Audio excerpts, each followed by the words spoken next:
Welcome sa DRS 2.0. Fresh at nagbabagang happenings ba ang hanap mo? Mga padabarkads man yan o mga trending topics? Pwes, sagutin natin yan.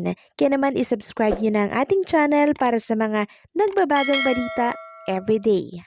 Welcome back again sa ating YouTube channel mga Kadabarkads, and for today's video, ang pag-uusapan natin ay tungkol sa mga importanteng kaganapan sa loob at sa labas ng Itbulaga. So ang pag-uusapan na tatalakayin natin sa update na to ay ang bagong revelasyon na sumambula tungkol po ito kay Bimbi na tsaka ikakatuwa po ng lahat.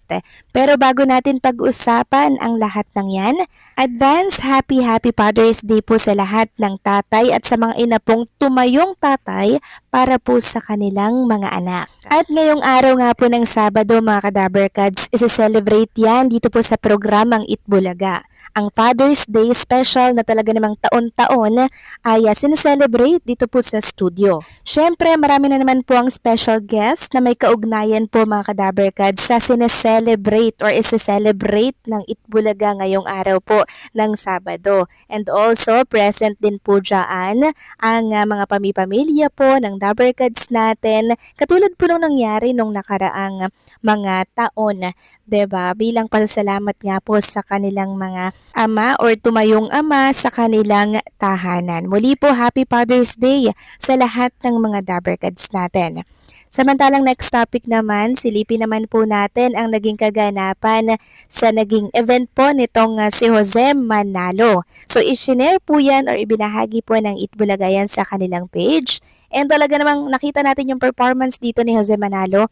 Bigay todo po siya habang siya po ay kumakanta na in-enjoy po ng mga audience. At alam nyo ba, may nakakatuwang nag-comment sa page po ng Itbulaga.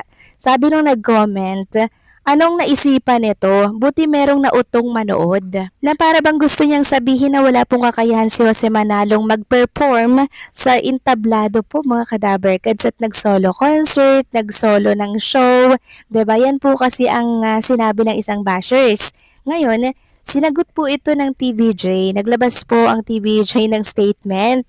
Sabi po doon sa nag-comment, pwede pa pong humabol.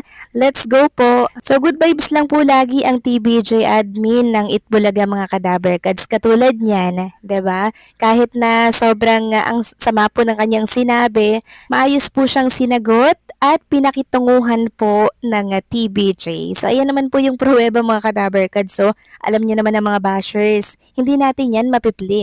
Samantalang pinakita naman po ng Itbulaga kung paano po sila mag-breakfast. Sama-sama po silang nagbe-breakfast at may isang stop din po doon na pinaglulutuan po talaga sila every morning.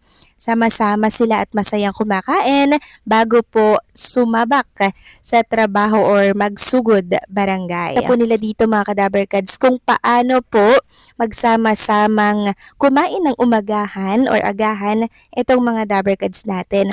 So meron po talaga silang tagaluto doon mga Kadabarkads, and nakita nga natin na sama-samang masaya silang kumakain ng agahan bago po magsugod barangay. Samantalang nilabas naman po ng Itbulaga ang 3-child star generation po ng kanilang henerasyon. Una na dyan, syempre, etong si Nino Mulak, child star po yan ng Itbulaga, si Aiza Seguera and si Raisa May Dizon. Sila po yung mga bata mga Kadabarkads na lumaki po sa kamera at lumaki po sa programang Itbulaga. Tatak Itbulaga sa kanilang henerasyon. Samantalang si Maine Mendoza naman mga Kadabarkads, binalikan niya po ang kanyang naging audition dito po sa programang Itbulaga. Ayon nga po dito sa kanyang video post a decade ago where it all began. And still, thankful and grateful ang isang Maine Mendoza na naging bahagi po ng programang Itbulaga. Samantalang, pag-usapan naman natin ang tungkol naman po dito kay Bimbi. So muli ko pong binisita ang views ng TVJ na andun po si Bimbi and almost million po talaga mga Kadabarkads pag si Bimbi na ang nakikita po ng tao o ng mga Dabarkads natin. Katulad na lamang po nito, 3.3 million, 5.6 million yung pangalawang video, pangatlong video 1.2 million, tapos yung pang-apat na video ay 3.5 million. Panay kay Bimbi lahat yan, panay million po ang views. Isang patunay na talaga namang Sobrang lakas talaga sa tao ni Bimbi. At muli nating napatunayan yan kahapon, araw po ng Friday, na talaga namang hinahanap po nila si Bimbi, mga Kadaberkad, since andyan na po si Raisa May Dizon. Yung iba po talaga tumutok hanggang sa dulo ng programang Itbulaga. Tapos ang ending, wala naman palang Bimbi. Akala po talaga nila, mga Kadaberkads, nasa Sugod Barangay lang si Bimbi, tapos si Raisa May ay sa studio po ng Itbulaga. So yun po yung akala po nila, mga Kadaberkads. Sabi ko naman po sa inyo, hindi pa yan pagtatagpuin sa ngayon. Pananabikin muna kayo ng husdo. Dahil ganyan po ang TVJ Production. Alam na po nila ang gagawin once po na talaga namang nababaliw na ang mga Dabarkads natin. Samantalang panibagong revelasyon naman po kay Bimbi ang sumambulat na siyang ikinawindang nga po ng lahat. Para po sa mga nagtatanong ng kontrata nitong si Bimbi, ito na po ang kasagutan dahil mismong handler nitong si Bimbi po ay nagsalita na ukol po dito, mga Kadaberkads.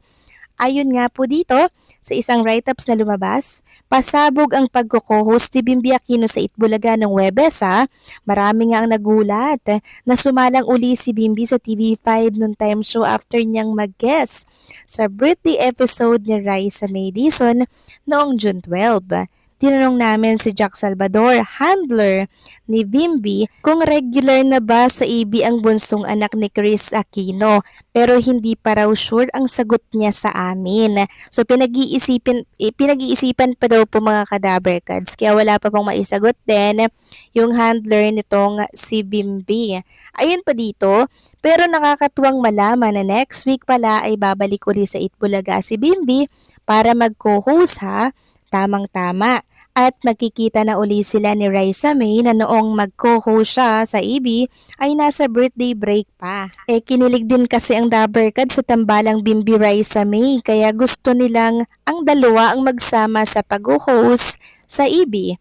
Anyway, tinanong nga pala namin si Jack kung happy ba si Chris sa partisipasyon ni Bimbi sa Itbulaga. Sabi daw po ay yes, of course, Tito June. Sagot sa amin ni Jack, for sure palaging tututok si Chris sa Itbulaga kung sakaling maging regular co-host na nga sa noontime show ni Big Soto at Joey De Leon si Bimbi. Hindi rin kami magtataka kung bigla na lang appear si Chris sa Itbulaga habang nag-host si Bimbi knowing Chris naman kasi very supportive siya sa mga anak na sina Bimbi at Josh, no? Pero teka, kung magiging regular co-host nga si Bimbi sa Itbulaga, sino naman kayang itatapat sa kanya ng It Showtime? So yan po ang exciting part, mga Kadaberkads, kasi ang It Showtime naghahanap din daw po ng batang host at ilalagay sa kanilang programa. So ang good news dito, mga Kadaberkads, kahit wala pa pong malinaw na kumpirmasyon sa kanya pong kontrata, ay babalik muli si Bimbi, mga Kadaberkads, dito po sa Itbulaga by next week.